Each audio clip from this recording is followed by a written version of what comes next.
읽고 듣고 말하고 생각하고 읽으면 달라집니다.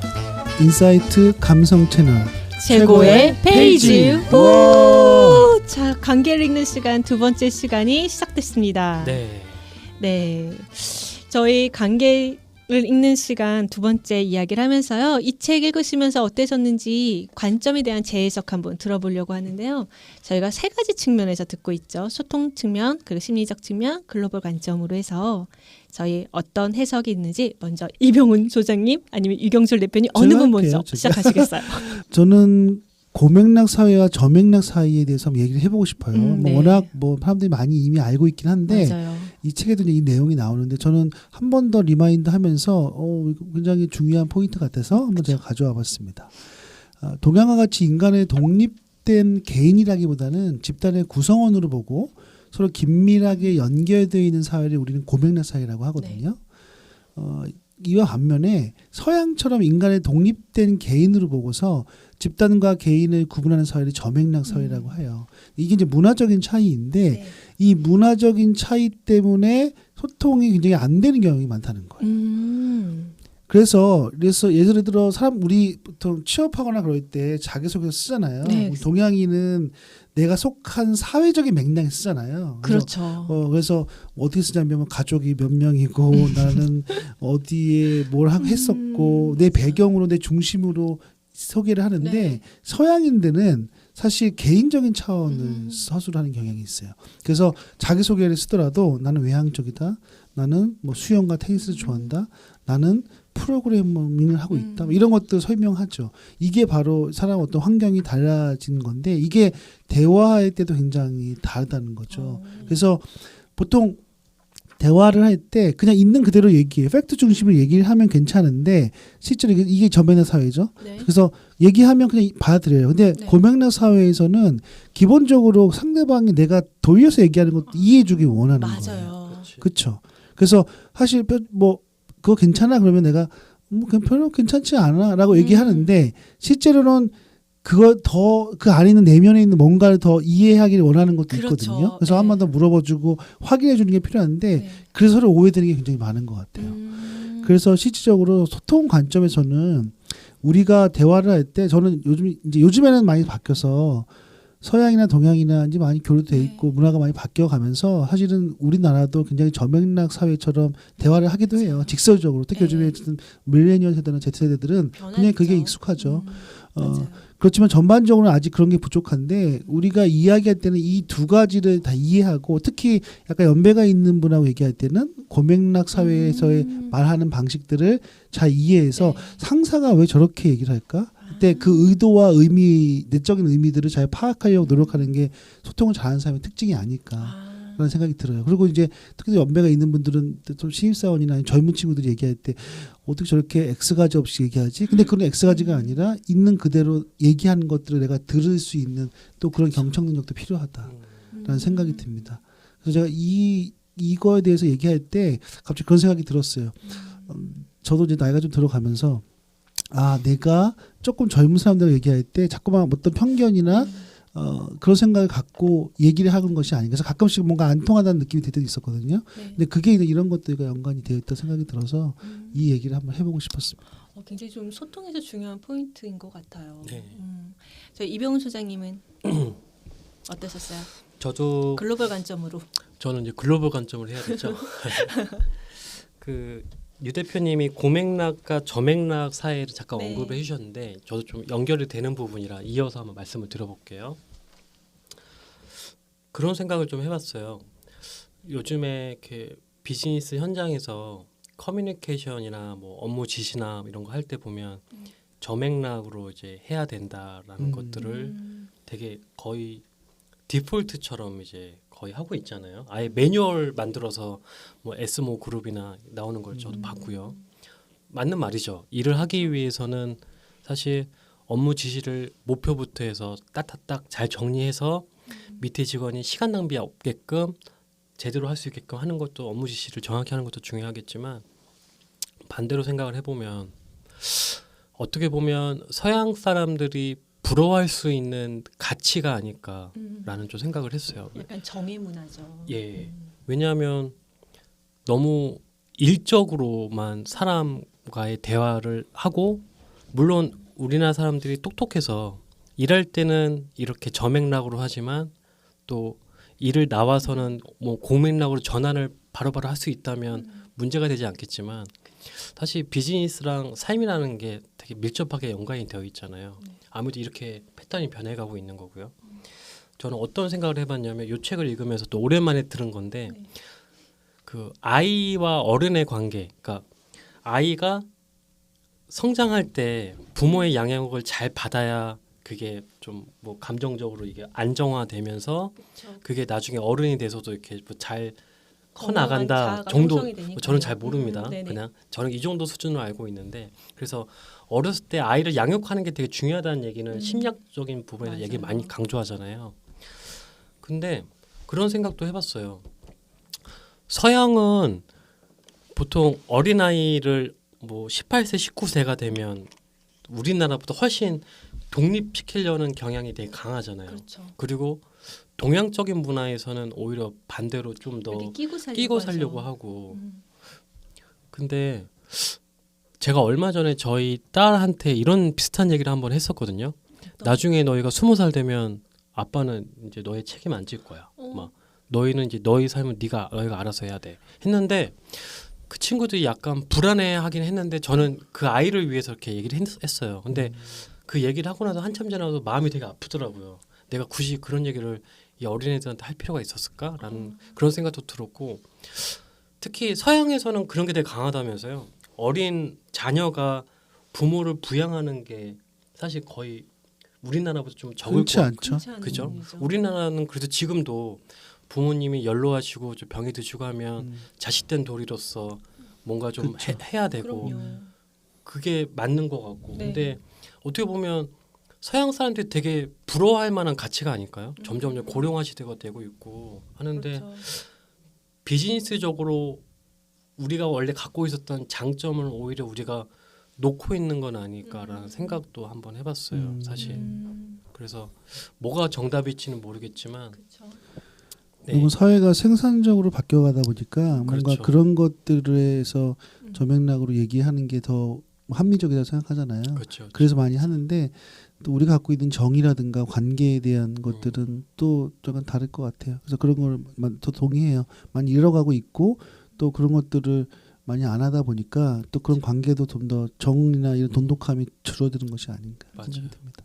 그래서 좀 사람처럼 기계처럼 스위치가 온오프가 전환이 되면 참 좋겠어요.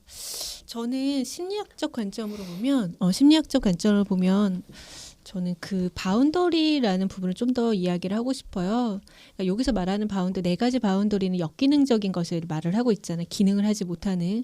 그런데 가만히 그런 역기능적 바운더리에 대해서 이야기를 할 때 어떻게 보면 내가 어렸을 때 크고 작은 트라우마, 부모가 양육을 잘 해주지 않았던 트라우마, 아니면 내가 살면서 친구와의 관계로 인한 트라우마, 이런 트라우마로 인해서 우리가 상처를 경험을 하죠. 드라마 괜찮아 사랑이야 보셨던 경험이세요? 드라마 봤어요. 아, 조인성? 예, 맞아요. 공효진. 조인성이 못 봤어요. 꼭 보셨으면은 추천하는 드라마입니다. 그래서 조인성 씨가 화장실에서만 잠을 잘 수밖에 없어요. 그 특성이. 그래서 그때 사막의 낙타 사진을 한 장을 공효진 씨에게 보여주면서 이런 말 하거든요. 사막의 유목민들은요, 밤에 낙타를 묶어둔대요. 그리고 아침이 되면 그 끈을 풀어준대요. 그래도 낙타는 도망가지 않는다라는 거죠.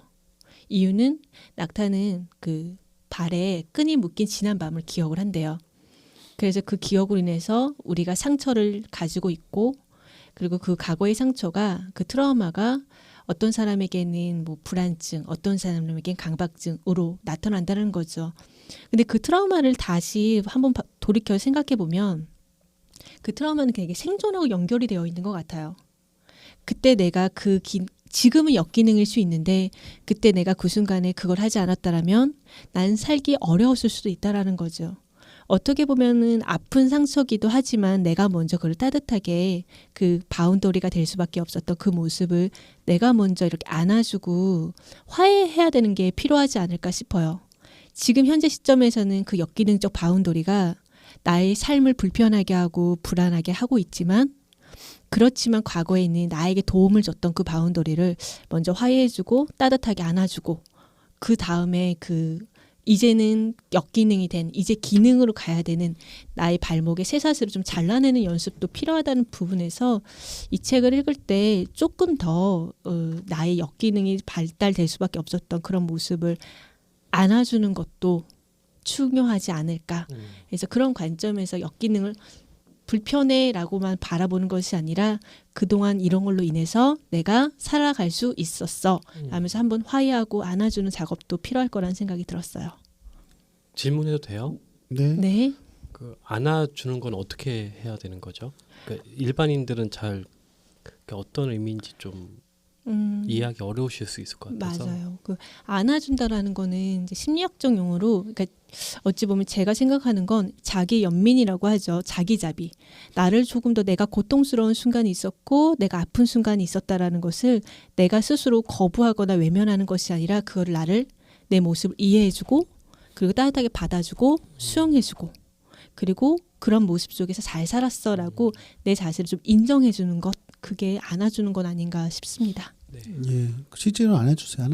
네. 네. 자, 그럼 네. 오른손을 포옹해주세요. 토닥토닥. 알겠습니다. 좀 살쪄가지고. 예, 뭐 부가적으로 네. 저는 이제 뭐 관점이라기보다는 제가 이제 좀 인상적이었던 거 그런 것들 한 말씀드리면 네. 혹시 뭐 정현종 시인 여기 나오잖아요. 네. 그 사람이 온다는 건 실은 어마어마한 일이다. 그렇죠. 그 문구 기억하세요? 너무나 유명한 시잖아요. 네네. 네, 사람이 네. 온다. 내게 네. 사람이 온다는 건 실은 어마어마한 일이다. 그러니까 누군가를 뭐 좋아하거나 사랑하거나 맞아요. 그랬을 때 새로운 세계를 맞이하는 거잖아요. 맞아요. 그래서 그 사람을 만났을 때 좋아하는 음악, 그 음악 관심 가고, 좋아하는 영화를 좋아하면 영화를 같이 보고 싶고, 뭐 음식을 좋아하면 좋아하고 싶고, 아니면 내가 알지 못하는 다른 세계를 받아들이면서 실제로 사랑하게 되고, 아니면 우정으로 사랑할 수 있고, 이걸 이제 호의적인 사랑, 필리아라고 하더라고요. 그렇죠? 저는 이제 이 얘기를 왜 하냐면, 우리가 꼭 사랑뿐만이 아니라 우리가 이렇게 만난 것도 그렇고 누군가 만나면 얘기를 하면서 네. 그 사람이 이런 걸 좋아했어 하면서 나는 몰랐던 건데 관심을 갖게 돼요. 그렇죠? 네, 맞아요. 그러면서 뭔가 새로운 계속 뭔가 스파크가 튀는 것 같아요. 제가 이제 우리 두 소장님들을 보면서 그래서 만나게 되면서 처음에는 몰랐던 여러 가지 것들을 듣잖아요. 네. 아, 저런 것도 좋아하고 저런 것도 생각하는구나. 이러면서 많이 도움이 되거든요. 이건 뭐 나이나 이런 걸 떠나서 뭐 성별을 떠나서 그래서 갑자기 제가 이 얘기를 하고 싶었어요. 그래서 우리가 누군가를 만나는 건 되게 중요하다. 그래서 맞아요. 혼자 있지 말고 그게 뭐 사랑이든 아니면 우정이든 아니면 뭐 지인과의 관계든 관계를 계속 일으켜야 된다는 거죠. 그렇죠. 어떻게 생각하세요? 저도 되게 중요한 말씀하신 것 같아요. 책에서 배울 수 있는 것도 있겠지만 결국 사람과의 관계 속에서 배울 수 있는 게 훨씬 더 가치 있는 것도 많이 있다라고 생각을 하고요. 관계 속에서 많이 얻어갈 수 있는 그런 변화를 좀 꾀하셨으면 좋겠습니다. 네, 맞아요. 그 정현종 시인님의 그 책에서 보면 어떤 사람이 온다라는 건 어떻게 보면 그 사람의 과거의 삶의 역사까지도 한번 끌어안아주는 것도 필요한 것 같아요. 맞아요. 그래야지 내가 그 사람과 공감도 할 수 있고 그 사람의 행동을 봤을 때 왜 저렇게 생각해가 아니라 그 사람 과거의 역사에서는 이런 행동할 수 있겠구나라고 해서는 공감도 발생할 수 있고 사람에 대해서 수용할 수도 있고 때문에 그런 부분 호혜적 관심 맞나요? 네, 맞습니다. 그 부분은 관계에 있어서 꼭 필요한 것은 아닌가라는 생각도 드네요. 근데 그렇게 인생이 왔는데 너무 싫어. 그럼 어떡하죠? 그럼 문유아 교수님 말씀하세요. 쇠사슬을 잘라내라. 잘라내라. 내라. 그렇죠. 저 맞아, 단호하게 맞아. 잘라내라. 맞죠. 네. 나에게 불편함과 계속 내가 뭔가를 대응했는데도 똑같이 반복해서 고통을 주면 네. 잘라내는 게 맞는 것 같아요. 나의 행복을 위해서. 근데 만약에 잘라내지 못하는 것도 어떻게 보면 나의 패턴일 수도 있어요. 순훈이 형 못 잘라냅니까? 어떠세요? 못 잘라내요. 제 경험으로는. 진짜 뭐 정말요? 괴롭게 하고 힘들게 하고 부탁하는데 계속 부탁해. 계속 가져가기만 해요. 근데 가끔 그 사람이 생각이 나요. 어떻게? 그럴 수 있잖아요. 무슨 생각이 나요? 나는 잘라냈다라고 음. 딱 선언을 했는데 네. 또 연락이 왔어. 그런데 또 그 사람이 생각이 날 때가 있지 않나요? 저만 그런 건가요? 아니죠. 그래요? 저도 그래요. 사람 뭔가 이렇게 잘라냈는데도 불구하고 그냥 가끔 내가 너무 그 사람한테 심하게 한 건 아닌가라고 네, 네. 걱정도 되고 우려도 되고. 그러니까 한번 인연을 연이라는 게 한번 맺어지면 그렇게 간단하게 잘라낼 수 없는 게 또 연이 아닌가라는 저 생각이 좀. 네, 맞아요. 우리의 행복을 위해서는 잘라낼 수 있는 힘을 기울여야 됩니다. 파이팅. 파이팅. 자, 그러면 저희 비평을 위한 비평의 시간이죠. 네네네. 비틀기 시간 한번 가져보도록 할게요. 이 좋습니다. 책을 읽고 정말 비난이 아니라 정말 어땠는지에 대해서 평가하는 시간이니까요. 이 책에 대해서 먼저 유경철 대표님. 네, 뭐 책이라는 게 그런 것 같아요. 이제 다 바라보는 관점이 다르고 똑같은 책을 읽어도 다 반응이 다르죠. 평가가 다르고 굳이 이 책에 대해서 저는 굉장히 좋긴 했는데 이제 이런 게 있을 것 같아요. 처음에 쭉 봤을 때 이 스토리 전개라든가 아니면 심리학적으로 여러 가지 이론을 얘기하는 거에 있어서 조금 일반인들은 어려울 수도 있겠다는 생각이 들었어요. 그러니까 저도 몇 번 봤을 때 이런 의미구나 하면서 쉽게 막 익히지는 않았거든요. 그랬을 때 만약에 이 독자들이 그냥 뭐 심리학을 전혀 모르는 뭐 저쪽 교육하는 것도 모르는 이런 분들이라면 조금 어렵고 눈높이가 좀 안 맞을 수도 있겠다 이런 생각이 들기도 했고요. 네. 그래서 저는 책은 좀 물론 사람마다 쓰는 방법이 다르긴 하지만 좀 쉬웠으면 좋겠다는 생각이 들어요. 쉽다는 건 그러니까 수수 익히는 건데, 저도 공감해요. 네, 그러니까 문장이 굉장히 쉬울 수도 있는 거고요. 아니면 내용은 어려운 내용이지만 어려운 내용을 잘 풀어내는 것도 또 쓰는 방법이거든요. 물론 맞아요. 이분도 책을 많이 내기도 하셨고 잘 쓰시는 분이긴 하지만 조금 더 쉽게 심리학 용어도 조금 더 다른 걸 비유해서 썼었으면 좀 더 많은 분들이 공감하면서 이해하지 않았을까라는 생각이 조금 아쉽다. 네, 아쉽다. 그런 생각이 드네요. 좋습니다. 아쉽다라는 비평 비틀기를 해주셨습니다. 우리 이병훈 소장님은 어떠셨어요? 네, 이 책 되게 흥미롭게 잘 익혀졌고요. 그런 것 같아요. 저는 아직 책을 안 써봤는데 혹시 이제 우리 팟캐스트를 보시는 분들 중에 책을 앞으로 쓰실 분들이 계시다면 혹시 그분들한테 도움이 될 수 있는 저의 생각인데요. 되게 좋은 내용만 담으셔도 충분하지 않나 책에. 이렇게 보면은 모든 책이 기승전결을 다 갖추면 좋은 책이겠지만 꼭 그 방법론적인 부분을 꼭 오픈을 해서 그 뭔가 그 짜임새를 맞춰야 된다라는 책들을 요즘에 이제 많이 발견하고 있거든요. 그래서 이 책 같은 경우에도 2부까지 되게 재밌게 익히다가 3부부터 조금 약간 읽는 게 힘들어졌어요. 왜냐하면 이 작가님이 2부까지 보이셨던 그 매력이 조금 약간 좀 희미해지는 느낌을 제가 받았거든요. 저의 개인적인 느낌일 수 있겠지만 그래서 오히려 그 3부 그 구체적인 실행적인 방법을 좀 가볍게 하면서 정리를 하시고 그 실행적인 부분은 충분히 이해하고 됐다면 독자들에게 그냥 넘겨도 되지 않았을까. 그랬다면 이 책이 훨씬 더 가격도 싸지고 많은 사람들한테 더 많이 익힐 수 있고 하지 않을까라는 생각이 좀 들었어요. 이런 얘기 하면 안 되죠. 아니 괜찮아요. 네. 괜찮아요. 제가 첨언을 하자면 저는 이런 생각이 들거든요. 저는 책을 이제 여러 권 썼으니까 네네. 책의 분량을 꼭 맞춰야 된다는 강박이 있어요. 예를 들어서 뭐 300페이지 내외. 네. 근데 그게 어떤 뭐 원칙이 있겠죠. 그런데 뭐 정말 내용이 200페이지밖에 안 될 거면 200페이지 쓰면 안 돼요. 그러니까요. 150페이지는 좀 약간 싸게 해서 네. 150페이지 쓰면 어때요? 그럼 딱 임팩트 있게 딱 읽고 네. 그냥 좋잖아요. 그럼 다음 책을 또 기대하게 되죠. 그렇죠. 독자들은. 그런데 이상하게 그 출판사 사장님들이나 기획자들은 분량을 꼭 뭐 그렇게 네. 맞추려고 노력하시더라고요. 그래서 저는 이제 좀 그러다 보니까 좀 내용 쓸 거 다 썼는데 네. 남잖아요. 그래서 막 약간 쓸데없는 걸 막 붙이기도 해요. 그러니까 쓸데없다기보다는 좀 느리거나 이것저것 붙이다 보면 내가 원래 원했던 그 의도의 책과 약간 그래서 읽는 사람 입장에서는 굳이 이거 들어갈 필요 없을 것 같다 이런 생각이 들기도 하죠. 네, 우리 같은 네. 전문가들은 다 알아내니까 맞아요. 그런 그런 느낌. 거. 예, 그게 좀 네. 아쉽다는 거죠. 그렇죠. 네. 네, 저는 우선은 책은 긍정적으로 봐야 되는 부분에서는 일단은 관계에 대한 패턴을 인식하고 자아 인식을 하는데 굉장히 도움이 되는 책이라는 생각이 들어요. 네, 마찬가지 저도 후반부로 가면서 3부로 가면서 구체적인 행동론이 나와 있지 않아서 좀 약하다. 굉장히 앞에는 너무 재밌어. 좋아 하는데 끝날 때쯤이면 그래서 어떻게 하라는 거지? 내 마음은 알아줬어. 근데 그 다음 뭐 어떡해? 라고 하면서 그런 솔루션이 너무 아쉽더라고요. 그래서 뒤에 뭐 방법이 나와 있어요. 뭐 솔루션으로 있긴 있어요. 자기를 사랑하세요. 자기 표현 욕구에 집중하세요. 등이 나와 있는데 그 해법들이 이게 독자 입장에서보다는 제 입장이겠죠. 제 입장에서는 딱 무엇을 해야 되지라는 솔루션을 확 와닿지 않았어요. 가령 또 249쪽에 보면은 저희가 심리 상담에서 문장 완성 검사라고 하거든요. SST. 이런 검사에 10가지 질문도 있어요. 근데 그 질문하고 나서 마음이 내가 뒤숭숭했을 것 같아요. 약간은. 뒤숭숭해지고 나서 뒤에서 뭔가 딱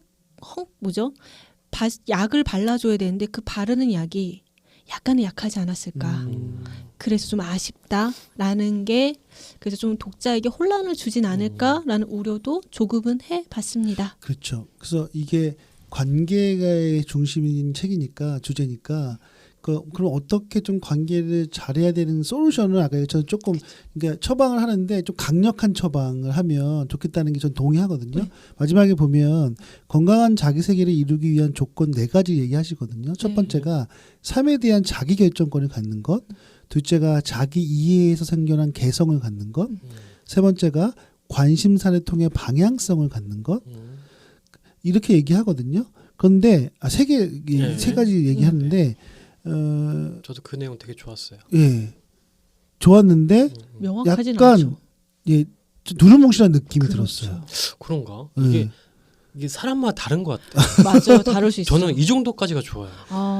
저는 좀 구체적으로 딱 사례가 저도요. 들어가거나 뭔가 이렇게 딱 저는- 팁이 들어가는 저는 거. 구체적으로 네. 들어가는 순간 음. 저의 삶이랑 결이 안 맞으면 부정하게 되더라고요. 그렇구나. 방향성까지만 나오면 좋습니다. 좋습니다. 역시 그러면 다양한 의견이 다양한 그러네요. 생각이 다양한 되게 생각이 중요하다. 좋네요.